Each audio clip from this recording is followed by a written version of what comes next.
بسم اللہ الرحمن الرحیم۔ السلام علیکم ناظرین، آپ دیکھ رہے ہیں ہدایت میگزین، میں ہوں توقیر عباس۔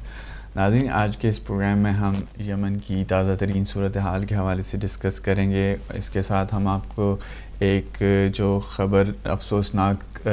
تھی کل، جو نیپال میں ایک زلزلہ آیا، اس حوالے سے تھوڑی سی تفصیلات بتائیں گے، اور ساتھ آپ کو وہاں کے مناظر بھی دکھائیں گے کہ وہاں کس قدر تباہی ہوئی ہے۔ آج کا ہمارا پروگرام یمن کے حوالے سے خصوصی طور پر ہوگا۔ ہمارے ساتھ اس وقت لائن پر موجود ہیں ڈاکٹر ریحان رضا نقوی۔ آپ پولیٹیکل کمنٹیٹر ہیں، ناروے سے تعلق رکھتے ہیں اور پریس ٹی وی کے کورسپونڈنٹ ہیں۔ آپ اس پورے جو خطے کے مڈل ایسٹ کے حوالے سے آپ کی گہری ریسرچ ہے، ہم ان سے یمن میں جو ایک مہینے سے جاری آپریشن ہے سعودی عرب کی سربراہی میں، اس حوالے سے تفصیلاً بات کریں گے کہ ایک مہینے کے بعد سعودی عرب اور اس کے جو الائز تھے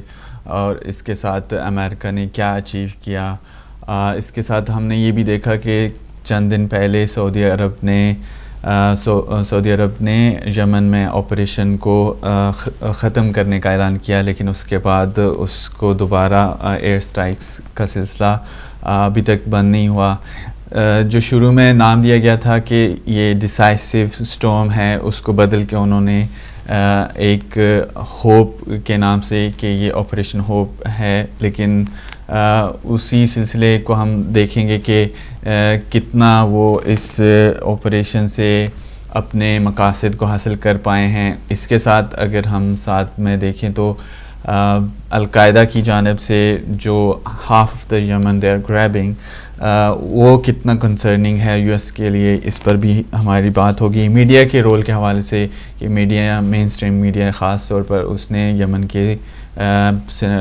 پوری سچویشن کو کس طرح کور کیا، اس پر بات ہوگی۔ سب سے پہلے میں آپ کو نیپال میں جو زلزلہ آیا ہے اس حوالے سے بتاتا چلوں کہ کل 7.9 شدت کا زلزلہ نیپال میں آیا، اور اس کے نتیجے میں ہلاکتوں کی تعداد جو ہے وہ 2000 سے تجاوز کر چکی ہے اور ہزاروں افراد لاپتہ ہیں۔ غیر ملکی خبر رساں ایجنسی کے مطابق اس زلزلے کی شدت جو بتائی گئی ہے وہ 7.9 تھی، اور اس کے بعد آفٹر شاکس کا جو سلسلہ ہے وہ ابھی تک جاری ہے، اور آفٹر شاکس ہی کہا جا رہا ہے کہ اس کی وجہ سے زیادہ تباہی ہوئی ہے نیپال میں۔ دارالحکومت کھٹمنڈو کی بات کریں تو کئی عمارتیں جو ہیں وہ تاریخی عمارتیں جو تھیں وہ زمین بوس ہو گئی ہیں۔ مواصلاتی نظام کا مکمل نظام جو تھا وہ مکمل طور پر مفلوج ہو گیا ہے۔ کھٹمنڈو ایئرپورٹ پر فضائی آپریشن بھی بند ہے۔ اس کے علاوہ ہم کھٹمنڈو کی اگر بات کرتے ہیں جو دارالحکومت ہے، وہاں پر 900 سے زائد جو لوگ ہیں وہ ہلاک ہوئے ہیں۔ اس زلزلے کے جو اثر ہے وہ نیپال، بنگلہ دیش میں بھی دیکھا گیا ہے۔ نیپال میں قدرتی آفات سے نمٹنے کے لیے لوگوں کی بحالی کے لیے دنیا بھر سے امدادی سامان جو ہے پہنچایا جا رہا ہے۔ پاکستان کی طرف سے بھی پیشکش کی گئی ہے، اور اسی سلسلے میں امدادی سامان پر مشتمل C-130 جو ہے وہ کھٹمنڈو کے لیے روانہ ہوا ہے امدادی سامان لے کر۔ اس کے علاوہ اگر بتاتے چلیں تو بھارت میں بھی 80 سے زائد لوگ جو ہیں ہلاک ہوئے ہیں اس زلزلے میں۔ چین میں 12 اور بنگلہ دیش میں 14 ہلاکتوں کی خبر ہے ہمارے پاس۔ اس کے علاوہ آپ کو بتاتے چلیں کہ گزشتہ 80 برسوں کے دوران نیپال میں آنے والا یہ شدید ترین زلزلہ ہے، اور اسے ماؤنٹ ایورسٹ کی تاریخ کا بھی سب سے بڑا سانحہ قرار دیا جا رہا ہے۔ تو یہ صورتحال تھی نیپال کے حوالے سے۔ ابھی ہم آپ کو مزید بھی ہمارے جو دوسرے پروگرامز ہوں گے ان میں اس زلزلے کے حوالے سے جو بھی اپڈیٹس ہوں گی یا نیچے جو ٹکٹ چل رہا ہوگا اس پر آپ ناظرین جو ہیں وہ آگاہ ہوتے رہیں گے۔ ہم بات شروع کریں گے، ابھی ہم نے نیپال کے حوالے سے بات کی، یمن پر آتے ہیں کہ یمن میں اس وقت جو ڈسٹرکشن ہے وہ بھی پوری دنیا سے ڈھکی چھپی نہیں ہے. اس وقت 1 مہینے سے زائد ہو چکا ہے سعودی آپریشن, اور اس میں اگر ہم آپ کو بتائیں تو جو یونیسیف کی رپورٹ ہے اس کے مطابق 115 سے زائد بچے اس میں شہید ہو چکے ہیں. دوسری بڑی خبر یہ ہے کہ یو اینز ورلڈ ہیلتھ آرگنائزیشن جو ہے اس کے مطابق 944 یمنی جو ہیں اس کانفلکٹ میں وہ شہید ہو چکے ہیں. آپ اپنے اسکرین پر یمن میں جو جاری بمباری ہے سعودی عرب کی جانب سے اس حوالے سے تصویریں دیکھ رہے ہوں گے, اور کس قدر ڈسٹرکشن ہوئی ہے. اور اس آپریشن میں کہا جا رہا ہے کہ سب سے زیادہ متاثر ہونے والے لوگ جو ہیں وہ سویلین ہیں, بچے ہیں, خواتین ہیں, جن کا اس جنگ سے کوئی تعلق نہیں ہے, اور نہ ہی وہ سعودی بیکڈ کولیشن کو سپورٹ کرتے ہیں, نہ وہ حوثیز کو سپورٹ کرتے ہیں, نہ ہی ان کا تعلق جو ہے سابق صدر علی عبداللہ صالح کی جماعت سے ہے, اور ان کا کوئی لینا دینا نہیں ہے اس کانفلکٹ کے ساتھ. لیکن ظاہر ہے جب ایئر سٹرائکس ہوتی ہیں تو زیادہ نقصان جو ہے وہ سویلینز کا ہی ہوتا ہے, کیونکہ آپ کو نہیں پتہ کہ آپ کس کو ٹارگٹ کر رہے ہیں. کل ہم نے ہمارے دوست یمن سے انہوں نے ہمارے لیے ایک فوٹو بھیجا, فلائر, پمفلٹ جو سعودی جیٹ سے پھینکا جا رہا ہے وہ انہوں نے بھیجا ہے ہمیں, اور اس پر یہ لکھا ہوا تھا کہ سعودی عربیہ کی جانب سے یہ پیغام دیا گیا تھا کہ میں آپ کو اس کا ایگزیکٹ ترجمہ کر کے بتاتا ہوں. ہاں جی, آپ اسکرین پر بھی دیکھ سکتے ہیں. یہ سعودی جیٹس نے کل پھینکا ہے یمنی علاقوں میں, اور یہاں پہ لکھا ہوا ہے, میں آپ کو انگلش میں ترجمہ جو انہوں نے مجھے بھیجا ہے میں آپ کو پڑھ کے سناتا ہوں. مائی یمنی brothers, don't be fooled by the Houthi slogans and support Yemen's legitimacy. اس میں یہی ہے کہ ان کو تاکید کی گئی ہے یمنیوں کو کہ وہ حوثیز کو ان کی سپورٹ نہ کریں اور اپنی لیجٹمیسی کا خیال رکھیں, یہی کہا گیا. اس پر بات کرتے ہیں. ریحان رضا نقوی ہمارے ساتھ موجود ہیں, ناروے سے. خوش آمدید کہتے ہیں ریحان صاحب آپ کو. آپ نے یہ گفتگو سنی, آپ اس پر کیا کہیں گے؟ جی, اس پر یہی کہا جا سکتا ہے کہ سعودی عرب نے اور دوسرے ممالک سے کچھ سیکھا ہو یا نہ سیکھا ہو, اس نے اسرائیل سے کم از کم بہت کچھ سیکھا ہے. کیونکہ اس نے جس طرح سے یمن کے اوپر حملہ کیا ہے اس میں, اور اسرائیل کے فلسطین اور غزہ کے اوپر حملوں میں بہت مماثلت ہے. ابھی آپ نے پیمفلیٹس کا ذکر کیا, اسرائیلی پلینز جو ہیں وہ لیفلیٹس غزہ کے اوپر گراتے رہے ہیں اسی طرح سے, اور یہی حرباب سعودی عرب نے بھی استعمال کیا ہے یمن میں.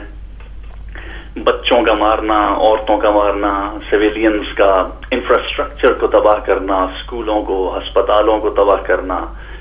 جیسا اسرائیل نے پچھلے سال اور اس سے پہلے بھی غزہ کے اوپر بمباری میں کیا, ویسا ہی سعودی عرب نے یمن میں کیا ہے. اور افسوس کی بات یہ ہے کہ جب اسرائیل غزہ کے اوپر حملہ کرتا ہے تو پوری دنیا کا میڈیا, چاہے اس میں امریکن اور ویسٹرن میڈیا ہو, کوئی بھی میڈیا ہو, کسی نہ کسی طریقے سے اس کی کوریج کرتے ہیں. بچوں کی تصویریں, عورتوں کی تصویریں, کیجولیٹیز کی تصویریں, ڈسٹرکشن کی تصاویر دنیا کو دکھائی جاتی ہیں. پوری دنیا کو معلوم ہو جاتا ہے کہ اسرائیل نے ایک اور ایگریشن کی ہے غزہ کے اوپر. لیکن جب سعودی عرب نے یمن کے اوپر حملہ کیا ہے تو مین اسٹریم میڈیا میں اس کی کوریج اس طرح سے نہیں کی گئی. عام طور پر ویسٹرن کنٹریز میں لوکل میڈیا جو کہ پیروی کرتے ہیں بی بی سی اور سی این این کی, انہوں نے بھی اس کو بہت زیادہ کوریج نہیں دی, اور اگر دی بھی ہے تو ایک نیوز فریمنگ کر کے دی ہے, اور وہ فریمنگ کا بڑا ایک خاص انداز ہوتا ہے جس میں حوثیز کو ریبلز کہہ کر کے بیان کرنا اور ان کو ایک طرح سے اس طرح سے نیگیٹو امیج کر کے بیان کرنا کہ حوثیز کا وجود یمن کی سالمیت کے لیے خطرہ ہے، اور اس لیے سعودی عرب نے ڈیموکریسی کو ریسٹور کرنے کے لیے یہ آپریشن شروع کیا ہے، جو کہ RT پہ ایک آرٹیکل آیا تھا جس میں لکھا تھا کہ یہ اس صدی کا سب سے بڑا مذاق ہے کہ سعودی عرب ایک ملک کے اندر جمہوریت بحال کرنے کے لیے کوشاں ہے، جو کہ خود دنیا کی ورسٹ ڈکٹیٹرشپس کے اندر اس کا شمار ہوتا ہے۔ تو اس وقت صورتحال یہ کہ 1000 کے قریب، کچھ رپورٹس کہہ رہی ہیں 2000 2500، بہرحال محتاط اندازے کے مطابق 1000 جس میں یہ بھی یونیسیف کی جانب سے یہ بھی ہے 115 بچے بھی شامل ہیں، ظاہر ہے خواتین بھی اس میں بڑی تعداد میں شہید ہوئی ہوں گی۔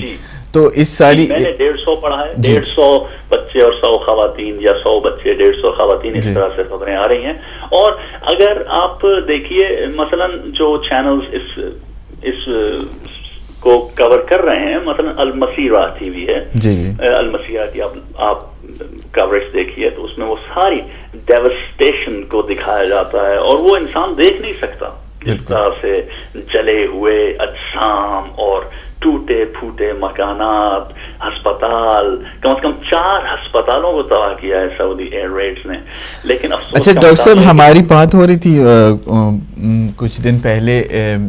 ساؤتھ یمن میں، ہمارے ایک دوست ہیں، وہ ابھی ہم نے ان سے کانٹیکٹ کرنے کی کوشش کی تو وہ چیریٹی ورکس میں ادھر ادھر گئے ہوئے ہیں لیکن وہ فارغ نہیں ہیں۔ تو انہوں نے ہمیں بتایا کہ وہاں پر جو ساؤتھ آف یمن میں ایک جگہ ہے تھے، اس طرح کا کوئی نام ہے، تو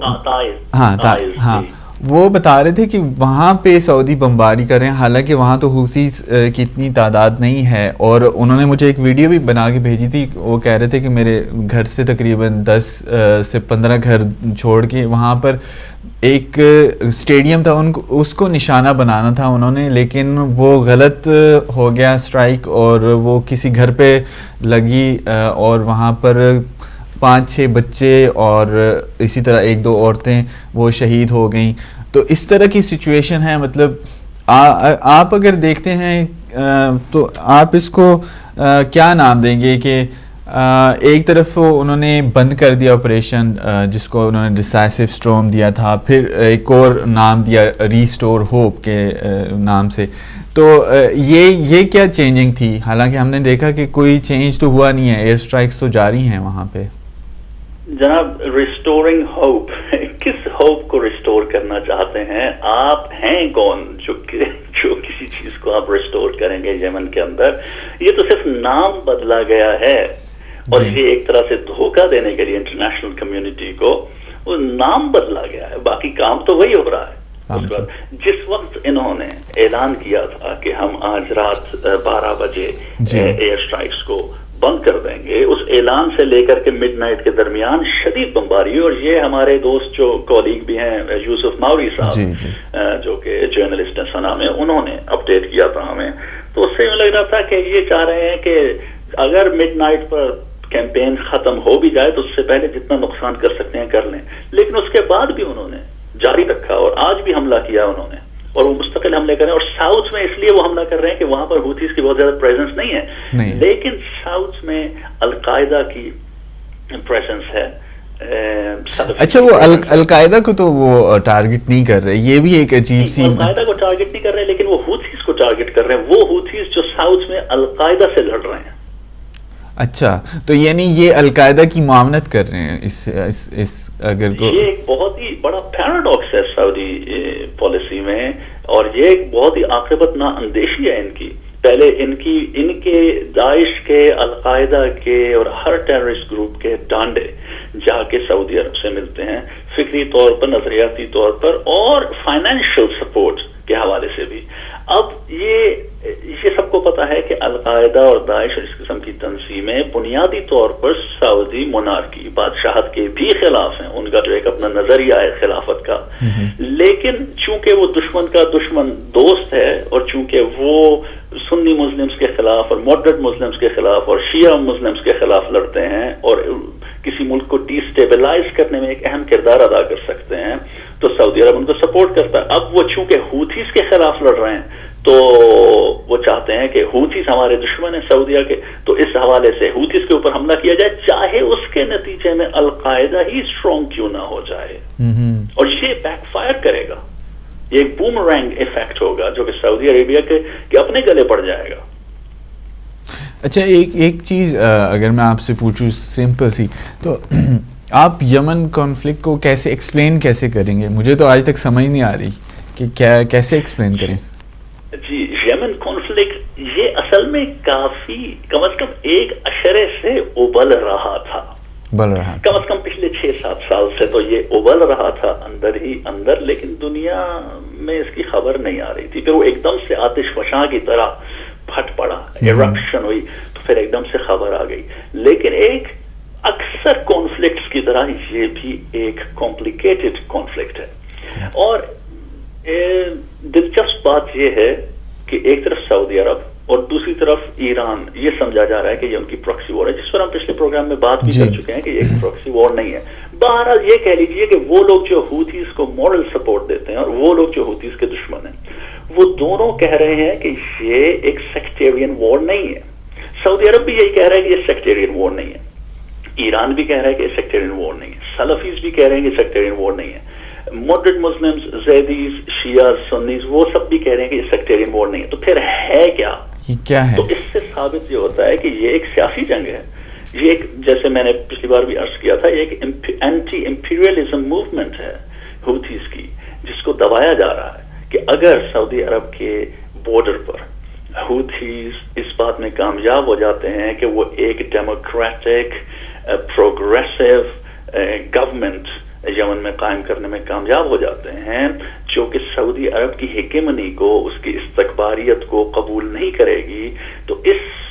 سے سعودی عرب کو خود ایک خطرہ لاحق ہو جائے گا نظریاتی بنیادوں پر، اور سعودی عرب یہ کسی حالت میں بھی برداشت نہیں کر سکتا۔ اس کے ایک طرف گلف کوپریشن کاؤنسل، یہ چھوٹے چھوٹے جن کو میں فیک نیشن سٹیٹس کہتا ہوں، جو کہ بنائی گئی ہیں دوسری جنگ عظیم کے بعد اور پچھلی صدی میں، یہ چھوٹی چھوٹی سٹیٹس ہیں جو کہ ایک طرح سے یا تو دستے نگر ہیں یا سعودی عرب کے مقابلے میں کچھ بھی نہیں ہے، وہ چھوٹی چھوٹی سٹیٹس۔ ان میں سے ایک جو بڑی سٹیٹ ہے وہ عمان ہے، جو رقبے کے لحاظ سے بڑی ہے، لیکن وہ بھی کوئی اتنی زیادہ پولیٹیکل انفلوئنس نہیں رکھتی، اور وہ ان کے جو حکمران ہیں وہ بھی زیادہ تر نیوٹرل رہنا پسند کرتے ہیں۔ لیکن اس کے ساتھ ہی دوسری جو بڑی سٹیٹ ہے ان کے ساتھ، ایک طرف عراق ہے اور دوسری طرف یمن ہے، اور وہ یہ نہیں پسند کرتے کہ ان دو ممالک میں کوئی ایسی حکومت آئے جو کہ جس کا نعرہ یہ ہو کہ ہم انڈیپینڈنٹ رہیں گے، اور جن کا نعرہ ہو اینٹی امریکن، اینٹی اسرائیلی، اینٹی امپیریلزم، کیونکہ یہ سعودی عرب کی اپنی بنیادوں کو شیک کرے گی، کیونکہ سعودی عرب کے اپنے اندر بہت سارے مسائل ہیں۔ اس کے ایسٹرن پروونس کے اندر بہت بڑی شیعہ آبادی ہے، جو کہ بہت زیادہ یعنی کہ نجران جو ہے علاقہ ان کا، جی، جو قطیف اور دمام وغیرہ وہ سارے ہیں، سعودی عرب کے بھی اپنے شہری جو ہیں ان کو بھی شہ ملے گی ان کے اگر نیبر میں ایک ایسی حکومت آ جاتی ہے جو کہ ان کو سپورٹ بھی کر سکتی ہے۔ اچھا ڈاکٹر صاحب، ہم نے دیکھا ہے سعودی عرب کا جو کردار ہے، اگر ہم اس کو دیکھیں عرب سپرنگ کے تناظر میں، تو ہم نے دیکھا کہ لیبیا میں انہوں نے حکومت گرانے کی کوشش کی، پھر ایجپٹ میں ملٹری ڈکٹیٹرشپ کو انہوں نے سپورٹ کیا، اسی طرح ابھی دیکھ لیں سیریا میں انہوں نے گورنمنٹ کو گرانے کی کوشش کی، ابھی یمن میں اس طرح وہ ایئر سٹرائکس کر رہے ہیں۔ تو اگر تھوڑا سا تاریخ کے تناظر میں دیکھتے ہیں تو سعودی عرب جو ہے وہ اس طرح کی حکومت کے خلاف رہا ہے کہ جو عوام کی ہو یا جس میں الیکٹڈ ممبرز جو ہیں وہ اوپر آئیں۔ تو آپ کیا دیکھتے ہیں کہ ابھی یہ جو یمنی کانفلکٹ ہے یہ ایک ڈیسائسو رول ادا کرے گا آل سعود کی جو فیوچر کی ان کی ہوگی پالیسی؟ جی بالکل بالکل، کیونکہ اگر ان کے بارڈر پر ایک سٹیبل قسم کی عوام یمنی عوام کی نمائندہ حکومت آ جاتی ہے، جمہوریت آ جاتی ہے، اور وہ اس بات سے انکاری بھی ہے کہ ہم یمن کو سعودی عرب کا بیک یارڈ، جو کہ وہ ہے فزیکلی، لیکن یعنی کہ ان کا بالکل ایک طرح کی صرف کالونی نہیں بننے دیں گے، کیونکہ سعودی عرب کا تو بہت کنٹرول رہا، بڑا انفلوئنس رہا ہے یمن کے اوپر، کہیں گے کہ نہیں ہم انڈیپینڈنس صحیح معنوں میں حاصل کریں گے, سعودی عرب کی استکباریت کو نہیں اپنے ملک میں آنے دیں گے. اور جو دوسرا کام سعودی عرب کرتا ہے کہ وہ اپنی ایکسٹریمسٹ آئیڈیالوجی کو مسلم کنٹریز میں, مسلمان ممالک میں ایکسپورٹ کرتا ہے. وہ کہیں گے ہم یہ ایکسپورٹ بھی پسند نہیں کریں گے کیونکہ یمن جیسا کہ ہم نے دیکھا ہے وہاں پر سیکٹیرینزم نہیں ہے, شیعہ سنی کی کوئی لڑائی نہیں ہے, زیدیوں سنیوں شیعوں سب کے درمیان سب ایک ہی مسجد میں جاتے ہیں. لیکن سعودی عرب کا تو اصول ہے کہ ڈیوائڈ اینڈ رول کر کے وہ ملکوں کو کمزور رکھتا ہے اور اپنی آئیڈیالوجی کو آہستہ آہستہ پروموٹ کرتا ہے تاکہ وہاں پر ایک ایسی حکومت بنے جو نظریاتی طور پر بھی اس کے قریب ہو اور اس کی سالمیت کو یعنی نظریاتی سالمیت کو کسی صورت میں خطرہ کی صورت میں کوئی نقصان نہ پہنچائے. اچھا ڈاکٹر صاحب, ایک پوائنٹ آف ویو یہ بھی ہے کہ سعودی عربیہ جو ایجپٹ میں انہوں نے اخوان المسلمین کی جو بردرہڈ کا انہوں نے اس کے خلاف سی کو لے کے آئے, اسی طرح وہ چاہتے تھے کہ اسی طرح کی ایک پارٹی یمن میں بھی ہے, صلاح شاید نام ہے اس کا, وہ بالکل اسی طرح ہے جیسے ایجپٹ میں اخوان المسلمین ہے. اصل میں یہ کمپین شروع کی گئی تھی کہ ان کو دبایا جائے اور پھر انہوں نے حوثیز کو شروع میں سپورٹ بھی کیا تھا. آپ کیا کہتے ہیں اس پہ؟ جی میں نے یہ بات سنی ہے کہ شروع میں حوثیز کو انہوں نے سپورٹ کیا تھا صلاح پارٹی کے خلاف, لیکن میرا اس معاملے میں بہت زیادہ ریسرچ نہیں ہے تو میں اس بارے میں کیا کہہ سکتا ہوں. لیکن یہ ہے کہ اخوان المسلمین کی جو آئیڈیالوجی ہے وہ ہے مونارکی کے خلاف, اسی لیے سعودی عرب کو وہ پسند نہیں ہے. اور صلاح جو ہے اگر اس کی بھی اخوان المسلمین جیسی آئیڈیالوجی, انہوں نے جب حوثیز کو سپورٹ کیا صلاح کے خلاف تو حوثیز چونکہ زیادہ وہ آؤٹ آف کنٹرول ہو گئے ان کے, تو پھر ان کو لالے پڑ گئے. تو انہوں نے پھر یہ میں نے اینالسٹ سے سنا ہے آر ٹی پہ ایک پروگرام اس میں وہ بتا رہے تھے کہ پھر جب انہوں نے دیکھا کہ حوثی آؤٹ آف کنٹرول ہو گئے تو پھر انہوں نے یہ کیا کہ وہ پھر ان کے خلاف ہو گئے اور انہوں نے ان کے خلاف آپریشن شروع کر دیا. تو یہ اصل میں چکر ہوا تھا جس کی بنیاد پر یہ آپریشن ہوا. اس کے بارے میں میں نے کچھ ان اوتھینٹک قسم کی رپورٹس پڑھی ہیں, لیکن اس کی کوئی ٹائم لائن اگر بتائی جائے تو پھر واضح ہوگی, کیونکہ 2004 سے تو حوثیز کی موومنٹ چل رہی ہے اور 2004 سے پہلے سید حسین الحوثی نے اس کو باقاعدہ ایک تنظیم کی شکل دی. وہ خود بھی پارلیمنٹ کے ممبر رہ چکے تھے اور پھر 2004 سے ان کے یہ سلوگنز رہے ہیں اینٹی امریکن, اینٹی اسرائیل, جس کو سعودی عرب پسند نہیں کرتا. تو کب سعودی عرب نے حوثیز کو سپورٹ کیا تھا, اور 2009-2010 میں تو حوثیز کے اور سعودی عرب کی آپس میں جھڑپیں ہوتی رہی ہیں اور سعودی عرب نے حملے بھی کیے, ایئر اسٹرائکس بھی کیے ہیں. تو پچھلے کم از کم 10-11 سال سے تو حوثیز اور سعودی عرب کے درمیان کسی قسم کی کوآپریشن کا نہیں لگتا کہ کوئی چانس ہوگا, کیونکہ ان کی آئیڈیالوجی پچھلے 10-11 سال سے تو کلیئر کٹ اینٹی امپیریلزم ہے اور اینٹی سعودی, جو کہ انڈائریکٹلی اینٹی سعودی بنے گی کیونکہ اینٹی امریکن اور اینٹی اسرائیلی ان کی آئیڈیالوجی ہے. تو اگر یہ پتہ چلے کہ کب ہو سکتا ہے کہ انہوں نے 15-20 سال پہلے سید حسین الحوثی کی تنظیم بنانے سے پہلے جب حوثیز کو اپنی نظریاتی بنیادیں انہوں نے مستقل طور پر استوار نہیں کی تھیں اور کلیئر ان کو نہیں تھا کہ ہم کس قسم کی جنگ لڑنے جا رہے ہیں, ہماری تحریک کا مقصد کیا ہے, ہو سکتا ہے کہ انہوں نے شروع میں سعودی عرب سے کچھ سپورٹ لی ہو, لیکن پچھلے 10-11-12 سال کے عرصے میں تو یہ ناممکن لگتا ہے کہ سعودی عرب نے ان کو سپورٹ کیا ہوگا. ٹھیک ہے. اچھا ڈاکٹر صاحب, یمن کی اگر ہم آبادی کا ذکر کریں تو وہ تقریباً سعودی عرب کی آبادی کے برابر ہے. یمن کی آبادی اس وقت 26 ملین پاپولیشن پر مشتمل ہے اور ان میں کہا جاتا ہے کہ میجورٹی جو ہے نہ حوثیز کو سپورٹ کرتے ہیں, میجورٹی نہ ہی سعودی بیکڈ اور کولیشن جو ہے وہ ایئر سٹرائکس ان کو کرتے ہیں, نہ ہی وہ القاعدہ کو کرتے ہیں. تو میجورٹی جو ہے یمن میں وہ پرامن لوگ ہیں, امن چاہتے ہیں, وہاں پہ امن ہو.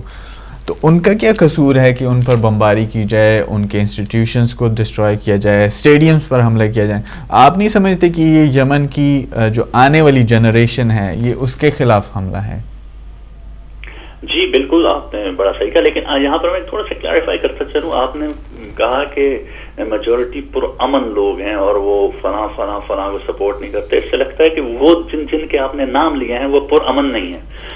سعودی عرب پرامن نہیں ہے، جارحیت کرتا ہے. القاعدہ پرامن نہیں ہے. تو کیا الحوثی بھی پرامن لوگ نہیں ہیں؟ یہ ایک بڑا اہم سوال ہے. ایک تحریک یا مسلح جد و جہد کرنے کا مطلب یہ نہیں ہوتا کہ وہ لوگ جو یہ تحریک چلا رہے ہیں وہ پرامن ہی نہیں ہیں. میں نے کافی اس سلسلے میں نان ہوتھیز لوگوں سے بات کی ہے جو وہاں کے مقامی جو یمنی ہیں. مثلا اس میں سے میں نے ایک جرنلسٹ سے بھی تفصیلاً بات کی ہے جو کہ ان ہوتھیز کو اندر سے کافی حد تک جانتے ہیں. وہ بتاتے ہیں کہ وہ لوگ انٹیگریٹی والے لوگ ہیں، اچھے اخلاق کے مالک لوگ ہیں، لوگوں کو تنگ نہیں کرتے، لوگوں کو یہ فلاح و بہبود کا کام کرنے والے لوگ ہیں. خاص طور پر سید عبد الملک الحوثی کے بارے میں انہوں نے ہمیں بتایا کہ وہ آدمی بکنے والا نہیں ہے یا وہ پاور ہنگری نہیں ہے. وہ بندہ ایک مین آف انٹیگریٹی ہے، اچھے اخلاق کا مالک انسان ہے. میرا خیال ہے وہ لوگ بنیادی طور پر پرامن ہیں اور امن ہی چاہتے ہیں. لیکن یہاں پر ایک بڑا ایک عجیب ایک دلچسپ مقولہ میں آپ کو سناؤں گا جو کہ میرا فیوریٹ مقولہ ہے، ون آف مائی فیوریٹس. وہ ٹونی بلیئر نے جب دوسری عراق، جب صدام کے خلاف عراق وار کے لیے وہ زمینہ فراہم کر رہے تھے، تو اس وقت ٹونی بلیئر نے کہا تھا sometimes readiness for war is a chance for peace. اب ان صاحب نے یہ بات، دلچسپ بات، اپنے غلط مقاصد کو پروان چڑھانے کے لیے، حاصل کرنے کے لیے کی تھی، لیکن اس میں کافی حد تک سچائی ہے کہ sometimes readiness for war is a chance for peace. اب ہوتھیز نے کیا کیا کہ انہوں نے ریڈینس آف وار دکھائی نا، کہ ملک کے اوپر القاعدہ قبضہ کیے جا رہا ہے. دنیا کی سب سے خطرناک القاعدہ کی ٹیم. ڈاکٹر صاحب ہم اس پہ بات کریں گے، القاعدہ پہ تھوڑے سے تفصیل میں بریک کے بعد. ابھی ہمارے پاس وقت ہوا ہے بریک کا. ناظرین ہمارے ساتھ